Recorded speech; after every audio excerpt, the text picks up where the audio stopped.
Bismillah, Assalamualaikum warahmatullahi wabarakatuh. Kembali lagi dengan saya Muhammad Ali Bintang dari jurusan Hukum Keluarga Islam, Institut Agama Islam Negeri Metro. Di video kali ini saya ingin sedikit menjelaskan kepada rekan-rekan sekalian apa saja struktur kelembagaan sebelum dan sesudah diamandemen. Yang pertama, langsung saja kita masuk dalam materi. Seperti yang kita ketahui, dalam Undang-Undang Dasar merupakan hukum dasar tertinggi dalam negara Republik Indonesia. Sesuai dengan ketentuan yang dimuat dalam Undang-Undang 1945, lembaga tertinggi di Indonesia dulu dipegang atau diserahkan sepenuhnya kepada MPR. Nah, lalu MPR kemudian mendistribusikan kekuasaannya kepada lembaga tertinggi yang kedudukannya sejajar, yakni DPR, Presiden, MA, DPA, dan BPK. Nah, lalu apa saja sih sebenarnya tugas-tugas mereka sebelum diamandemen? Yang pertama, untuk MPR sendiri adalah dalam pasal 2 ayat 1 Undang-Undang 1945 menyebutkan tugas MPR ada 3.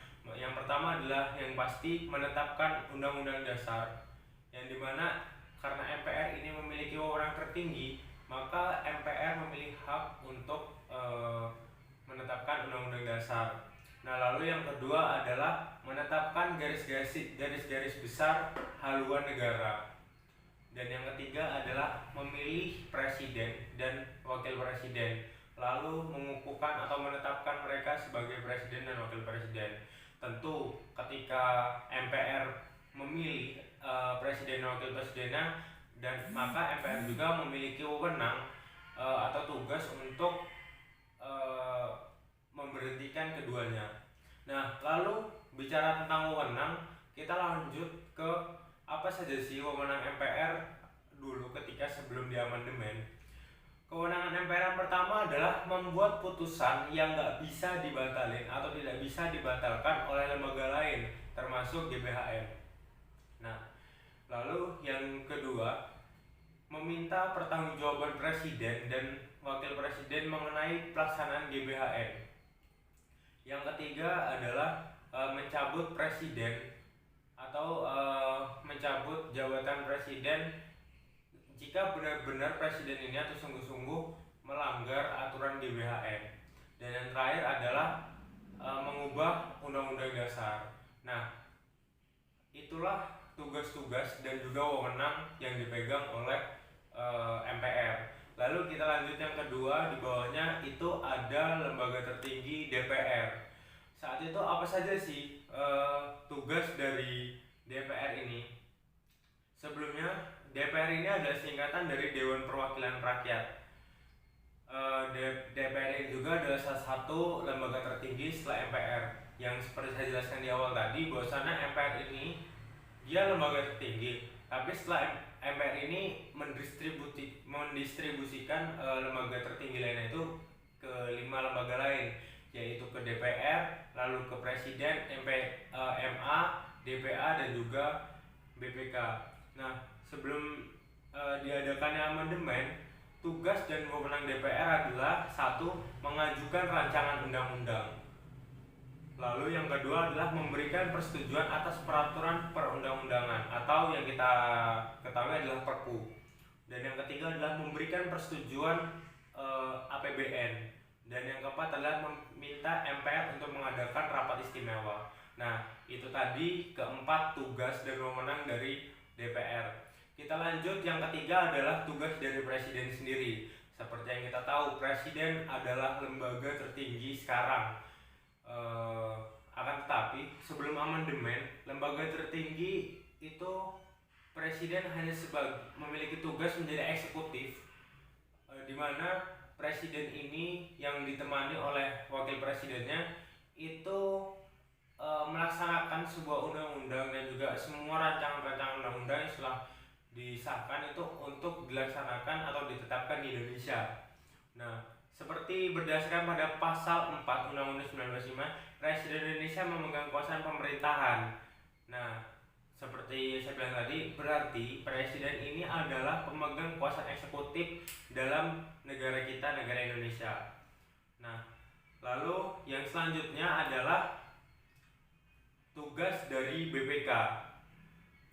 Nah, tugas dari BPK sendiri adalah BPK sebelumnya adalah singkatan dari badan yang bertugas untuk memeriksa tanggung jawab tentang keuangan negara, di mana hasil pemeriksaan tersebut kemudian diberitahukan kepada DPR. Nah, lalu lanjutan selanjutnya adalah tugas dari DPA. Pasal 16 sebelum amandemen mengatur tentang Dewan Pertimbangan, yang dimana tugas dari DPA adalah memberikan nasihat dan pertimbangan kepada Presiden. Akan tetapi, Presiden tidak terikat dengan nasihat dan pertimbangan yang diberikan oleh DPA. Sebelum perubahan Undang-Undang 1945, bab tentang kekuasaan kehakiman diatur dalam 2 pasal, yaitu pasal 24 dan juga pasal 25. Nah, lalu yang selanjutnya adalah Mahkamah Agung atau MA. Apa saja sih tugas dari MA ini? Nah, kewenangan Mahkamah Agung diatur dalam pasal 24 Undang-Undang tahun 1905. MA merupakan lembaga negara yang dimana memegang kekuasaan kehakiman. Jadi Mahkamah Agung ini dia bergerak dalam hukum. Nah, wewenangnya itu dulu sebelum amandemen, yang pertama adalah berwenang mengadili pada tingkat kasasi, yang kedua menguji peraturan perundang-undangan, dan yang ketiga adalah mengajukan 3 orang hakim konstitusi, dan yang keempat adalah memberikan pertimbangan kepada Presiden untuk memberikan gerasi dan rehabilitasi. Nah, itu tadi struktur lembaga sebelum di amandemen. Nah, saya ulangi lagi, lembaga tertinggi sebelum amandemen itu ada MPR, dan MPR ini mendistribusikan di bawahnya itu ada DPR, Presiden, MA atau Mahkamah Agung, DPA, dan juga BPK yang bertanggung jawab dalam keuangan. Nah, lalu kita lanjut ke dalam struktur kelembagaan setelah di amandemen. Nah, Undang-Undang Dasar suatu negara tetap berperan sebagai hukum dasar tertinggi untuk mengatur pembagian tertinggi kuasa pada lembaga-lembaga negara yang dibentuk berdasarkan UUD itu sendiri. Nah, sesuai ketentuan UUD 1905 membagi kekuasaan kepada 7 lembaga negara dengan kedudukan yang sama dan sederajat, yaitu MPR, DPR, DPD, Presiden, Mahkamah Agung, MK, Mahkamah Konstitusi, dan BPK, Badan Pemeriksaan Keuangan. Nah, untuk strukturnya sendiri seperti biasa, di atas itu di tingkat pertama tertinggi itu dasar hukumnya adalah Undang-Undang Dasar. Lalu di bawahnya itu ada yang sejajar BPK. Lalu untuk lembaga legislatif sendiri ada MPR, DPR, dan DPD. Lalu untuk lembaga eksekutif itu ada Presiden dan juga Wakil Presiden. Nah, lalu untuk yang selanjutnya adalah kehakiman. Kehakiman di sini juga ada 3, Mahkamah Agung, Mahkamah Konstitusi, dan terakhir ada KY. Itu bergerak di bidang yudikatif. Nah, lalu apa saja sih tugas dari lembaga-lembaga itu setelah di amandemen? MPR setelah di amandemen memiliki tugas. Yang pertama dia mengubah dan menetapkan UUD. Yang kedua melantik presiden dan wakil presiden sama. Yang ketiga memberhentikan presiden atau wakil presiden dalam masa jabatannya menurut UUD, yaitu 5 tahun jabatan, 5 tahun menjabat. Nanti juga bisa menjadi 2 periode. Akan tapi di periode kedua ini itu adalah bahasanya mentok gitu. Jadi di periode kedua ini adalah batasan bagi presiden dan wakil presiden itu menjabat gitu. Setelahnya itu belum ada undang-undang yang mengatur bahwasanya presiden itu bisa menjabat menjadi 3 periode. Nah, lalu yang selanjutnya adalah memilih wakil presiden dari 2 calon yang diusulkan oleh presiden apabila terjadi kekosongan jabatan wakil presiden dan masa jabatannya. Contoh misalkan untuk presiden sekarang yaitu Bapak Maruf Amin, apabila di wakil presiden ini kosong, maka Bapak Presiden Jokowi itu memiliki kewenangan atau melaporkannya kepada MPR. Nanti itu akan calon wakil presiden sebelumnya itu akan diusulkan. Nah, maka nanti akan dijadikan wakil presiden untuk mengisi kosongan wakil presiden yang sekarang. Nah, lalu yang terakhir adalah memilih presiden dan wakil presiden apabila keduanya berhenti secara bersamaan dalam masa jabatannya. Dari dua calon presiden dan wakil presiden yang diusulkan oleh partai politik atau gabungan partai politik yang pasangan capres dan cawapresnya meraih suara terbanyak pertama dan kedua dalam pemilu sebelumnya sampai berakhir masa jabatannya. Lalu yang selanjutnya tugas DPR atau Dewan Perwakilan Rakyat setelah diamandemen. Selama amandemen UUD 1945 terjadi pergeseran kekuasaan presiden dalam membentuk undang-undang yang diatur dalam pasal 5 berubah menjadi presiden berhak mengajukan rancangan undang-undang dan DPR memegang kekuasaan membentuk undang-undang. Itu tercantum dalam pasal 20. Nah, dan apa sih tugas dan wewenang DPR setelah diamandemen? Yang pertama, membentuk undang-undang yang dibahas dengan presiden untuk mendapatkan persetujuan bersama. Yang kedua, membahas dan memberikan persetujuan peraturan pemerintahan pengganti undang-undang. Dan yang ketiga, menerima dan membahas usulan rancangan undang-undang yang diajukan kepada DPD yang berkaitan dengan bidang tertentu dan mengikut sertakannya dalam pembahasan. Lalu yang keempat adalah menetapkan APBN bersama presiden. Yang kelima, melaksanakan pengawasan terhadap pelaksanaan UU, APBN serta kebijakan pemerintahan dan tugasnya yang lainnya.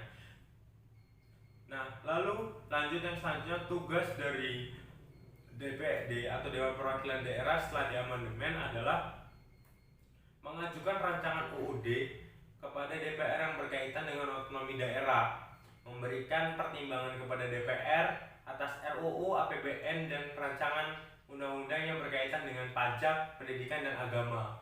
Lalu yang selanjutnya adalah melakukan pengawasan terhadap pelaksanaan mengenai hal-hal di atas serta menyampaikan hasil pengawasannya kepada DPR untuk ditindaklanjuti. Nah, lalu yang selanjutnya adalah tugas presiden dan juga wakil presiden. Setelah amandemen, presiden dan wakil presiden selain menjadi eksekutif, keduanya ini memiliki tugas yang baru, yaitu memegang kekuasaan bendera pasti, memegang kekuasaan yang tertinggi dan atas angkatan darat, angkatan laut dan juga angkatan udara, mengajukan rancangan undang-undang kepada DPR, menetapkan peraturan pemerintah pengganti undang-undang dalam kepentingan yang memaksa, menetapkan peraturan pemerintah, mengangkat dan memberhentikan menteri-menteri dan tugas yang lainnya. Dan untuk Mahkamah Agung juga memiliki tugas yang sama setelah diamandemen, antara lain berwenang mengadili pada tingkat kasasi, mengajukan 3 orang anggota Hakim Konstitusi, memberikan pertimbangan dalam apresiasi, memberi gerasi dan rehabilitasi. Untuk tugas Mahkamah Agung sendiri itu masih memiliki kesamaan tugas setelah diamandemen dan juga sebelum diamandemen. Nah, lalu ketambahan di sini adalah tugas dari Mahkamah Konstitusi. Berdasarkan pasal 10 ayat 1 dan 2 Undang-Undang Nomor 24 Tahun 2003 tentang Mahkamah Konstitusi berwenang untuk menguji undang-undang terhadap Undang-Undang Dasar Negara Republik Indonesia 1945. Yang kedua, memutus sengketa kewenangan lembaga negara yang berkewenangan diberikan oleh undang-undang. Yang ketiga, memutus pembubaran politik. Yang keempat, memutus perselisihan tentang hasil pemilihan umum atau pemilu. Yang kelima adalah Mahkamah Konstitusi wajib memberikan putusan atas pendapat DPR bahwa presiden atau wakil presiden diduga telah melakukan pelanggaran hukum berupa pengkhianatan terhadap negara seperti korupsi, penyuapan, tindak pidana berat lainnya. Nah, lalu untuk KAI atau Komisi Yudisial sendiri memiliki tugas setelah diamandemen itu mengusulkan pengangkatan hakim agung dan wewenang lain dalam rangka menjaga dan menegakkan kehormatan, keluhuran, martabat serta perilaku hakim. Nah, untuk tugas BPK sendiri itu masih sama, yaitu memeriksa keuangan dalam negeri lalu melaporkannya kepada DPR. Nah, jadi berikut tugas struktur kelembagaan negara sebelum dan sesudah diamandemen. Sekarang kita lanjut ke materi yang kedua, yaitu tentang kewenangan, tugas pokok dan juga lembaga Republik Indonesia. Sebelumnya kita harus mengetahui dulu tentang pengertian kewenangan. Kata kewenangan berasal dari kata wewenang yang diartikan sebagai hal yang berwenang, hak dan kekuasaan yang